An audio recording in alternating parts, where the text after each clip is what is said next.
Hello, my friends, and welcome back. Thank you very much for being with me again today.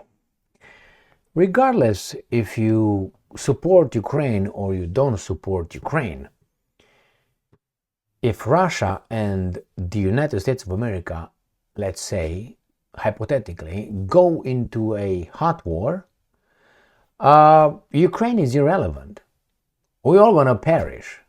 So it seems like trying to instigate a war between Russia and the United States of America is really a monumental crime that will be the end of the world. Hitler could not even dream of something like this, or Moses.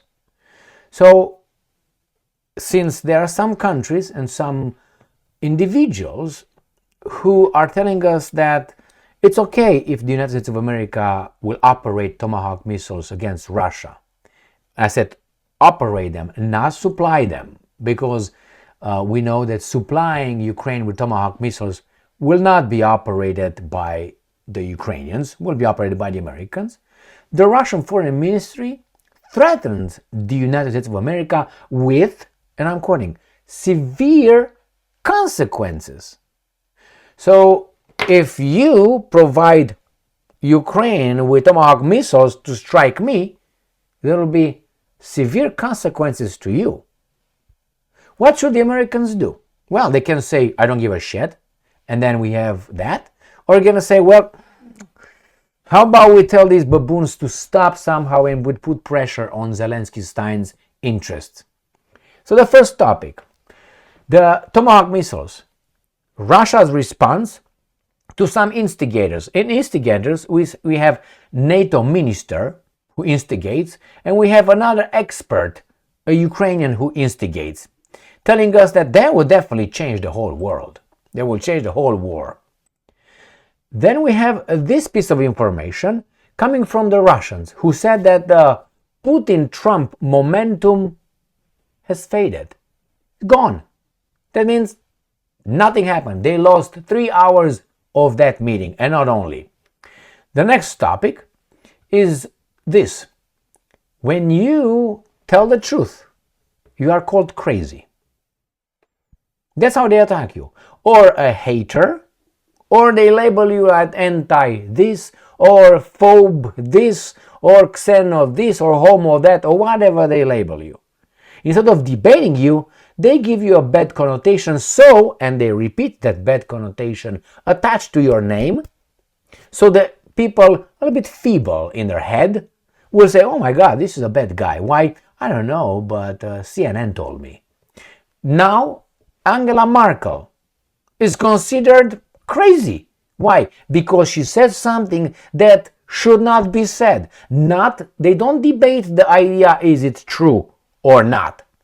They just say she's crazy. So they go to the secondary issue or the tertiary issue. They don't start with the one. Okay, wait. She made this claim. Let's see, is it true? Do we want to find the truth, or we want to be right and win the debate? It seems like the guys want to win the debate regardless if they're right or wrong. They just want to win. And therefore, when Merkel said something that mildly opposes the official narrative presented to the feeble heads, right? She must be crazy. And I'll tell you, when it was a movie, I want to tell you about the movie where the actor in that movie was Mel Gibson, and I can't remember the name of the movie. Mel Gibson with, I think she was the one who played in Pretty Woman. Julia Roberts. I think they were in a movie, and he was something, the government was looking for him, and he was telling a lot of truths in the movie. But he was portrayed as being crazy, because only a crazy person can say these kind of things that actually were true. But he was portrayed as crazy. You understand? Of course you understand. And the last topic for this video is Putin again visits a country, a signatory of Rome Statute, if I remember correctly, which is the ICC court, signatory of the ICC court, and they will not arrest him. He's over there for 3 days, and that is Tajikistan. All right, these are the topics for this video. Let's start with the first one. Right there. Russian Foreign Ministry threatens the United States of America with, and I'm quoting, severe consequences if it supplies Ukraine with Tomahawk missiles. Now, the issue is not that the Ukrainians have missiles. The issue is you guys are directly involved in a war against us. Therefore, we reserve the right of striking you directly. Now, I know some feeble heads would say, let them try. They will succeed. They will succeed. Yes, the Americans will also succeed. We will both succeed in destroying the earth. For Ukraine, you think? No. All right, here it is. Russian Deputy Foreign Minister Sergei Ryabkov has said that the United States must, and I'm quoting, understand the depth and severity of the consequences. You must understand. Should it decide to provide Ukraine with long-range Tomahawk cruise missiles.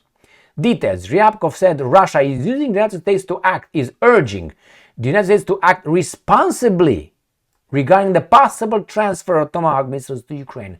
And I'm quoting, the hypothetical use of such systems is only possible with the direct involvement of American personnel. The Americans have never denied or challenged this statement or accusation. Nothing. Statement. They didn't even try. They said, well, we're going to die. It's the right of the Ukrainian people. You aggressor. We good. You bad. That, again, secondary, tertiary issues. And I'm quoting again. I hope those pushing Washington towards this decision fully understand that we're going to strike you. The depth and severity of the consequences. Ryabkov called the White House and the Pentagon to approach the situation soberly, prudently, be careful, and responsibly. What does it mean? Man, this is the end of the line.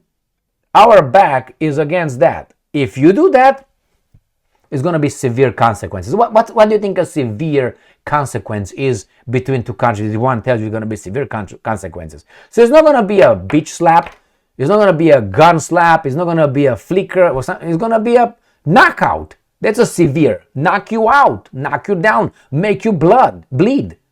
I want to say bloody, but then anyway. So this is what the Russians are saying. And let me show you how the instigators are continuing to tell something idiotic, in my assessment. ABC News. Trump Tomahawk approval could push Russia back. You're gonna win, man. If we provide you with Tomahawk weapons, missiles, you're gonna win, man. You're gonna win. That's why the Russians are threatening. We're gonna win. They don't say it's not us. No. You're gonna win. Have you heard what the other guys said? All right. Next one. Another imbecile from the New Voice of Ukraine. Klimkin. Just several Tomahawks sold to Kyiv would change US-Russia relations. What does that tell you? We're going to destroy the understanding. We're going to be at war. Hoorah! That's what he says. Send them just a few. You're going to anger. They think they can control how much they can punch the Russians without being punched back. And the Russians already told them. Tomahawk missiles, one, not two, because one must be operated by the American personnel. One. Severe consequences. Several Tomahawks will destroy exactly what these guys want, an understanding, a peace treaty maybe, an understanding between a peace resolution of this war. Who wants war? And who this Klimkin is? Let's see who I was about to say something. Klimkin.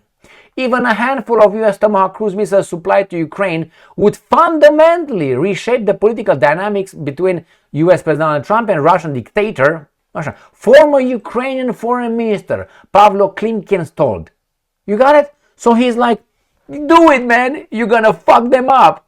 They want to make a deal. We're going to destroy it. Hoorah! And the Ukrainian people will be better off going to war for Raytheon, Lockheed Martin, Rheinmetall, these dynamics, whatever that is, right?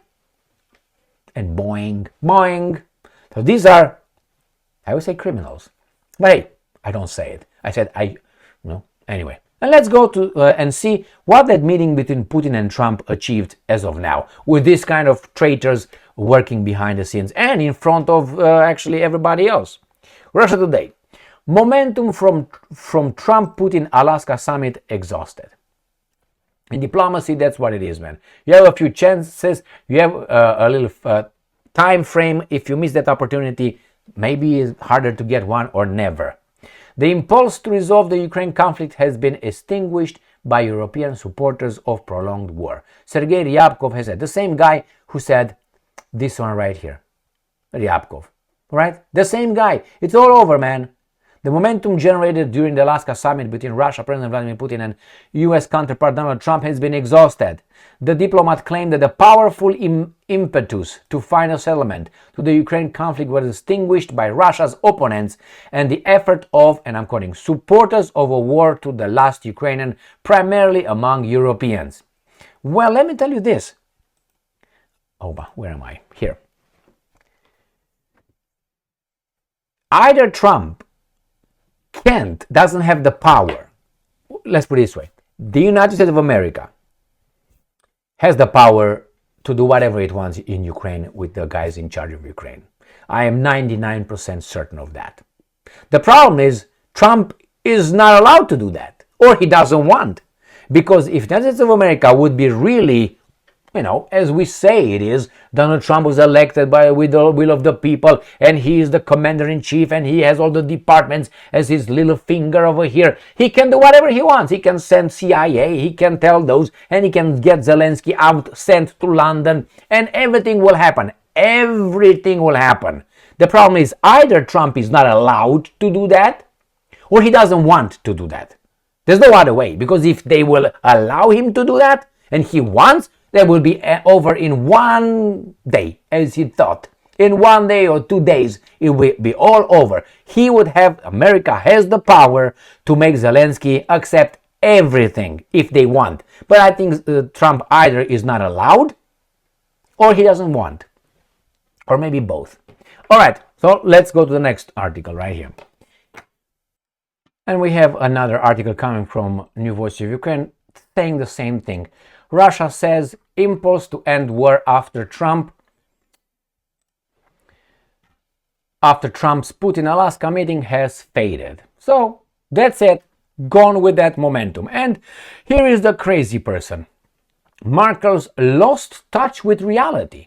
Eastern Europe slams ex-chancellor's remarks on war's origin. She was A-OK until she said something that ran against the lie.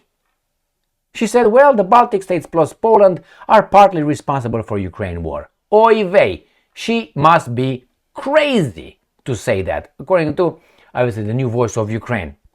According to the report, Merkel's remark underscored her continued willingness to dismiss scathing criticism, especially from Eastern Europe, of Germany's historic failure to grasp the threat posed by Moscow. Leaders across the region, the four that I told you, Baltic states plus Poland, have long accused Merkel of turning a blind eye to Vladimir Putin's provocations in pursuit of an economic rapprochement with Russia, a strategy that ultimately backfired. Well, my friends, this is what's going on. When you tell the truth, and the truth is uncomfortable, you must be crazy. You must be crazy. That's how it is. And I remember that movie, I don't know what movie that was, with Mel Gibson and whatever her name was, Julia Roberts, where he was, I don't know if it was an enemy of the state, whatever the name of the movie was, I don't know, maybe 20 years ago or something. And before Mel Gibson told another truth about Hollywood is owned by he's a crazy guy, he's a drunk. He was telling something that he was not supposed to say. So the same here, my friends. Merkel must be crazy, Instead of debating you, they just go to the character assassination attempts. That's it. They tell you that, hey, 20 years ago, I don't know, you slapped a dog in the face. Oh my God, he's a criminal. He called Pita, he must be arrested, and he's just a bad person. Don't listen to him, he's just a bad person. Like someone is good. There's another thing. When you hear these preachers coming and saying, claiming that you're bad or you're immoral, do you think they are good? Do you think they are moral? I mean, I'm not a believer in any religious, organized religion, whatever, or their little books over there. I'm not, okay? I'm just crazy, right? I don't have the capability to understand. But there are certain things, certain teachings, that I agree with them totally. And, for instance, your Savior, Jesus Christ, remember when it was Maria Magdalena, the whore? Remember, the lady of the night? You know what she was, right? A prostitute. And she was over there in a corner, and these righteous people, men, tried to stone her to death. Do you remember what Jesus Christ said when he came over there and said, well, yeah, she's a sinner, but who isn't? The person who has no sins should throw the first rock. And supposedly, according to the Bible, they all had morality and said, yes, man, you're right. They have conscience and said, yes, yeah, I think I fucked a neighbor too, yeah. I think I did that too, yeah. So nobody cast any rocks against Maria Magdalena. Right? So when you hear anybody, including your boss, if you have one, I hope you don't, or anybody telling you that you're a bad person, you tell him, no, you're a bad person. I'm guaranteeing you, you are a sinner too. Don't look down on me like that. I have my sins. And who the hell are you? Are you here Jesus Christ? Are you what? Are you the lamb with pure? No. So who gives you the right to tell me I'm bad? I'm bad, you're bad. And you cannot say you're not bad if I am bad. Because I did good things and bad things, but you pick only the bad things. The same here. Pick only the bad things like Mel Gibson. Everything what Mel Gibson did or said was zero because he said something. Let's say that was insensitive. Let's say it was not true. Let's say it was, however you want to call it, something idiotic. They try to destroy his career for that. That it tells me that it must have been, if you care so much, you know what I mean? If you care so much about that and you try to destroy Mel Gibson, it's not a pula mea over there, a little singer, violin. It's not that. It was Mel Gibson, man. They had no problem destroying him, all right? Because he said something that was not true. But it's not true. Why do you care? Ha ha ha! Because if they would not have reacted, more crazy people would have shown up and said, yeah, that's true. Like Marlon Brando. Remember Marlon Brando at Larry King show? Yeah, Larry, Hollywood is owned by the... And Larry King said, Jewish. Do you think so? Yes, Larry, yes. And the next day, or 48, after he came after the martinis, he said, I apologize for what I said. His career was already gone. He was fat fuck at that time and so on. He didn't care. But he apologized. Why? Why do you apologize for something that you really believed in yesterday? You changed your mind? No, he apologized because he was afraid. That's why he apologized. Not because what he said was not true. He believed in that. Why? You can verify. Very easily you can verify that what Marlon Brando said or Mel Gibson said. Verify the names, the companies, the studios, the studio bosses, this is very important, the producers. That's why you look. Producers. Don't look at the script writers. No, because script writers are coming. The producers. And you're going to always find the Kosman, Kosenberg, or Kosenstein. I always, when I look at a video, a movie, I look at the producer. And out of 3, 1 or 2 are always, or 1 is that. Nah. Please do that for me. All right, and let's go to the last one, which these guys now want to arrest Putin again. Putin is in Tajikistan for meetings with leaders of ex-Soviet leaders. And here is what matters. Putin turned 73 yesterday, right? And he says here, Tajikistan is a member of the International Criminal Court that in 2022 issued a warrant for Putin for alleged war crimes stemming from Moscow's actions in Ukraine, but he faces no risk of arrest in the country that relies on close political, economic, and military ties with Russia. The ICC has no police force and relies on members to assist in arrest. Well, another arrest warrant was issued for another person. His name is Benjamin Netanyahu. And Benjamin Netanyahu visited Hungary in the Central Europe or Eastern Europe. And Mr. Orban, who also his country is a signatory of the ICC court, did not arrest him. They embraced Mr. Netanyahu. So, cry me a river. Fuck off, basically. Thank you very much for being with me again today. Stay strong, stay smart, look for the truth, and be just.